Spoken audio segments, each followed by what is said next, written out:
Assalamualaikum warahmatullahi wabarakatuh. Perkenalkan, nama saya Imelda Nova Ramadan dari kelas 1243, nomor absen 16. Nah, saya di sini akan menjelaskan tentang bioteknologi. Tujuannya untuk melengkapi tugas akhir mata pelajaran biologi dari penilaian ujian praktek biologi. Sebelum memulai presentasi, saya ingin mengajukan sebuah pertanyaan sederhana. Seberapa tahu sih Anda mengetahui tentang bioteknologi? Nah, terlepas dari tahu dan tidak tahunya, saya di sini akan menjelaskan terdiri dari pengertian, macam-macam, dan contohnya. Nah, definisi bioteknologi sendiri, bioteknologi berasal dari 3 suku kata, yaitu bios, teknos, dan logos. Arti dari bio sendiri yaitu makhluk hidup atau berupa agen hayati seperti organisme, sel jaringan, maupun enzim. Teknos artinya teknik atau rekayasa, ilmu logos yang artinya ilmu. Berdasarkan terminologi, bioteknologi merupakan suatu ilmu yang mempelajari mengenai suatu rekayasa atau teknik dalam kehidupan yang di dalamnya melibatkan komponen makhluk hidup. Adapun jenis-jenis bioteknologi terbagi menjadi dua, yaitu bioteknologi konvensional, bioteknologi modern. Di sini saya akan menjelaskan tentang bioteknologi konvensional sendiri.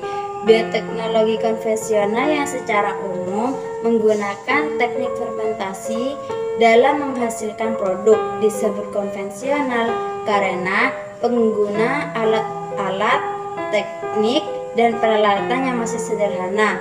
Contohnya yogurt, nata de coco, kecap, keju, dan lain-lain. Nah, sedangkan bioteknologi modern adalah bioteknologi yang memanfaatkan organisme secara tidak langsung untuk menghasilkan produk, melainkan memanfaatkan teknik rekayasa materi genetik yang dilakukan dalam kondisi terkontrol dan sentril seperti antibodi, bayi tabung, vaksin, insulin. Nah, adapun beberapa contoh dari bioteknologi tadi, nah salah satunya yaitu contoh dari bioteknologi konvensional yaitu proses pembuatan nata de coco. Nah, bahan baku utama dalam pembuatan nata de coco sendiri yaitu air kelapa. Air kelapa yang digunakan adalah air kelapa yang berasal dari kelapa tua karena air kelapa muda belum cukup mengandung mineral yang diperlukan untuk pertumbuhan dan aktivitas bakteri Actobacter Psyllinum, sedangkan air kelapa tua yang sudah bertunas mengandung minyak berlebihan yang dapat menghambat pertumbuhan bakteri Actobacter Psyllinum. Selain air kelapa dan starter bakteri Actobacter Psyllinum, pada proses pembuatan nata de coco juga dibutuhkan bahan seperti gula pasir sebagai sumber karbon, amonium sulfat Za sebagai sumber nitrogen, dan asam cuka atau asam sitrat. Proses pembuatan nata de coco terdiri dari penyaringan, pemasakan, dan penambahan bahan, inokulasi atau penambaran, panen, dan pasca panen, penambahan sirup atau flavor. Nah, contoh proses bioteknologi modern yaitu proses pembuatan antibodi monoklonal. Nah, tahap pembuatan antibodi monoklonal sendiri yaitu hewan mamalia disuntik dengan antigen, misalnya bibit penyakit.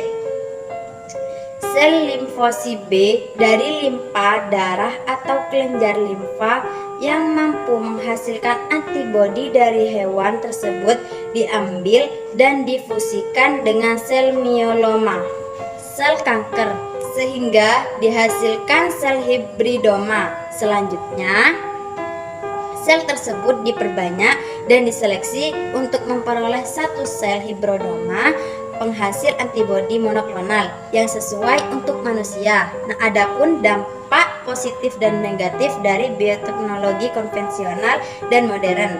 Yang salah satunya dampak bioteknologi konvensional, dampak positifnya yaitu yang pertama, menjadikan makanan dan minuman tahan lama. Yang kedua, menciptakan sumber makanan baru. Yang ketiga, menghemat biaya. Adapun dampak negatifnya yaitu munculnya bahan makanan yang dapat menciptakan alergi, menurunkan plasma nutfah, mengganggu keseimbangan ekosistem. Adapun dampak positif dari bioteknologi modern yaitu yang pertama, peningkatan kemampuan tanam untuk mempertahankan diri terhadap serangga yang rusak. Yang kedua, penggunaan pengendalian gulma yang lebih selektif dan penggunaan herbisida yang lebih ramah lingkungan. Yang ketiga, pengembangan produk obat. Adapun dampak negatif dari bioteknologi modern sendiri yaitu yang pertama, ancaman terhadap keseimbangan ekologis. Yang kedua, kepunahan benih atau varietas tradisional. Yang ketiga, organisme yang dimodifikasi secara genetik masih hidup sehingga sulit diprediksi dan dikendalikan. Oke, nah akhirnya kita telah sampai di penghujung presentasi saya. Terdapat beberapa poin penting yang telah dibahas pentingnya bioteknologi bagi kehidupan kita. Hal ini tidak hanya penting bagi diri sendiri, melainkan untuk kehidupan tumbuhan dan hewan. Sebelum saya akhiri presentasi hari ini, saya ingin mengingatkan kembali untuk tetap semangat dan selalu menjaga kesehatan. Wassalamualaikum warahmatullahi wabarakatuh.